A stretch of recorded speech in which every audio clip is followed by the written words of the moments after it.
बिस्मिल्लाहिर्रहमानिर्रहीम। अस्सलामुअलैकुम।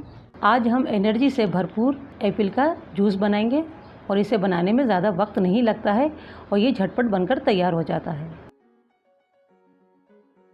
ये हमने एप्पल लिए हैं। आप चाहें तो रेड एप्पल ले सकते हैं, ग्रीन एप्पल ले सकते हैं, येलो ले सकते हैं, गोल्डन ले सकते हैं। जो भी आपके पास एप्पल है आप इनको यूज़ में ला सकते हैं। मैं यहाँ पर येलो एप्पल ले रही हूँ। 2 अदद एप्पल से 2 गिलास बेहतरीन बन के तैयार होते हैं। पहले अच्छे से इनको धो लेंगे। धोने के बाद इनका हम छिलका उतार लेंगे। अगर आप चाहें तो छिलके के साथ भी इन्हें ग्राइंड कर सकते हैं, मगर मैं यहाँ पर इनका छिलका उतार दूँगी। छिलका उतार देना है और इनके छोटे छोटे पीसेस कर लेना है।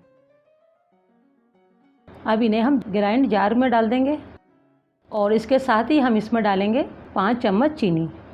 अगर आप चाहें तो शहद भी डाल सकते हैं, ये और भी हेल्दी हो जाएगा, मगर मैं यहाँ पर चीनी का इस्तेमाल कर रही हूँ ताकि इसे हर कोई आसानी से ईज़िली इस शरबत को बना सकता है। 2 गिलास पानी है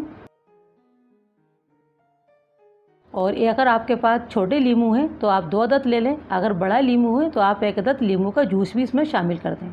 ये हमने शामिल कर दिया है और अब इसे हम ग्राइंड कर लेंगे। इसे हमें फाइन ग्राइंड करना है।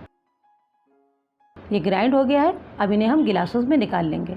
अगर आपको नमक डाल के पीना पसंद है तो आप जिस वक्त इस जूस को पिएंगे तो आप उसमें काला नमक या आप चाहें तो सफ़ेद नमक, जो भी आपके घर में खाया जाता है, आप हल्का सा नमक थोड़ा सा डाल सकते हैं, 1 पिंच के करीब, या चाहें तो ना डालें। अगर आप नमक नहीं डालेंगे तब भी ये बहुत अच्छा शरबत बनता है।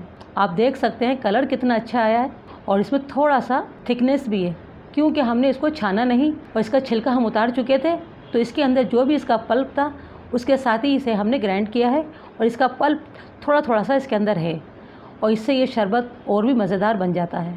ये काफ़ी हेल्दी शरबत है।